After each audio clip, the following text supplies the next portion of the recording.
Lawmakers are still working on a deal to close out negotiations on a nearly $1 trillion COVID relief package. It would provide more than $300 billion in aid to small businesses, $300 a week in federal jobless benefits, and $600 in individual stimulus checks.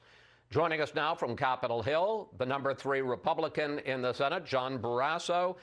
Senator, where do we stand on COVID relief talks? I understand there's a lot of parliamentary rigmarole, but what are the chances that all sides will sign on to an agreement today?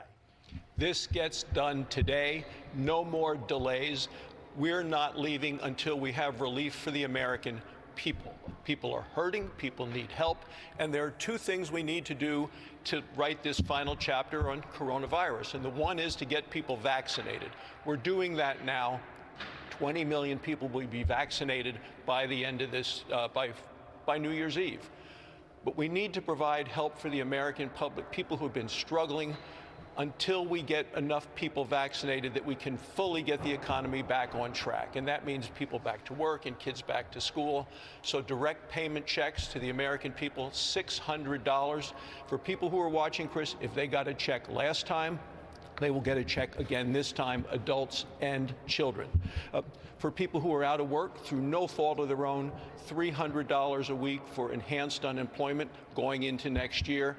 And for the small businesses and the working families all across America, we were going to do more paycheck protection loans so those small businesses can stay open, so people can get paychecks all the way through. This has been a very successful program. 13,000 small businesses in Wyoming have used this program. It's a little more specific this time in that the business has to be fewer than 300 employees, and they actually have to show a loss. But that's the way we get this disease behind us. I want to just hone down on one point specifically. I know that you worked out the issue about emergency lending authority to the Fed, but then just after midnight last night, this morning, President Trump said he wanted to see the direct payments higher, bigger than the $600 to each American who got one last time. I take it you're not going to go along with changing that part of the program. We need to get this done today. The president is right in that this is no fault of the American people. Chris, we should have done this months ago had not Nancy Pelosi played politics through the fall because of the presidential election. She's admitted as much. We've had a bill pretty comparable to what we're going to pass today, and we've offered it by Republicans time and time again. The Democrats beat it down 40 different times. This has been wrong. The delay has been too long. We need to get it done now for Christmas. After the Electoral College voted this week to make Joe Biden the next president of the United States, Senator Mitch McConnell addressed the issue on the Senate floor. Here's what he said. The Electoral College has spoken. So today I want to congratulate President-elect Joe Biden. You were asked that same day whether or not Joe Biden is now the president-elect, and you dismissed it as a gotcha question. How, Senator, is it a gotcha to ask who is going to be the president 1 month from today? Well, first, you know how the press is sometimes in the halls of Congress. If you don't give a one-word answer, they're not satisfied.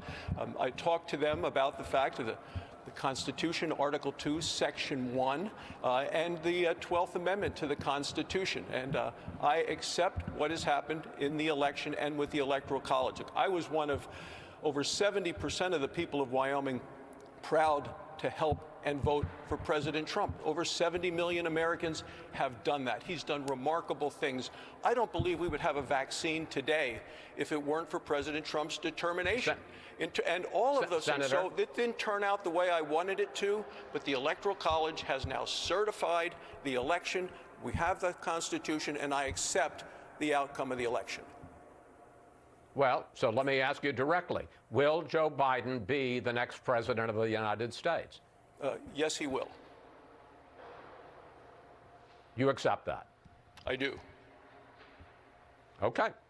That wasn't so hard. You wrote an article for the Wall Street Journal recently in which you criticized how Democrats delayed confirming members of the Trump cabinet in the month he came in January of 2017. I want to put up on the screen what you wrote. Mr. Clinton had 13 out of 14 in January when he came in. Mr. Obama, 11 out of 15. Senate Democrats made sure Mr. Trump only had 3. Senator, are you going to play the Democrats' game of delay, what they did to Donald Trump back in 2017, or can you promise swift confirmation of his nominees? And are there any of the names you've heard so far who you consider dead on arrival? Well, a couple of things. It looks like the Biden cabinet would be third term of the Obama administration, and that didn't sit really well in Wyoming. We have a role to advise and consent on these nominees, which is why the election coming up in Georgia is so critical in the control of the Senate, and why I want to make sure that Kelly Loeffler and David Perdue get elected there.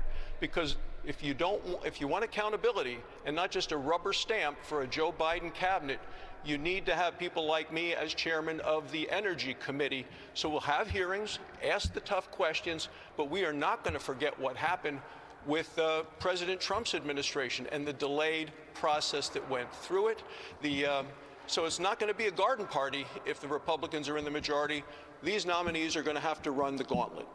In terms of specific nominees that you ask about, I'm from Wyoming. It's an energy state. Here's my concern. When regards to energy, Joe Biden has repeatedly said that he's against a lot of exploration for energy, a lot of exporting of energy. So his nominee for the Secretary of Energy has said this. She said, we ought to be doing everything we possibly can to keep fossil fuel energy in the ground. The impact of that on our economy, on jobs, it cuts the throat of my state, our economy, the men and women who work there, the energy that America needs. It's going to drive up costs significantly for American families. So you bet I'm going to ask tough questions. Finally, President Trump says that he is going to veto the NDAA, the Defense Authorization Act, that funds the Pentagon, funds an Air Force base in your state of Wyoming, and that includes 26 new measures that would deal with cyber defense.